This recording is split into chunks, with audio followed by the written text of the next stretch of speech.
Nak, siya na ba yung tubero? Na pinapapunta ko dito? Bakit kayo magkasabay?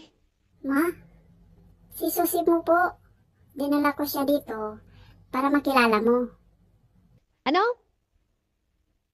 Diyos ko naman anak. Ang ganda-ganda mo. Tapos yan pa ang pinili mo? Ma, ano ka ba? Huwag kang mag-iskandalo dyan. Siya yung sinasabi ko sa'yo na boyfriend ko. Tsaka ma, siya ang pinakamalawak na lupain sa buong bayan nila. Wala na rin niyang pamilya. Patay na yung asawa niya eh. O ano ma? Ah, ganun ka anak. Hindi mo naman kasi sinabi. Sige, kakausapin ko. Oh, iho! Pasok kayo, iho!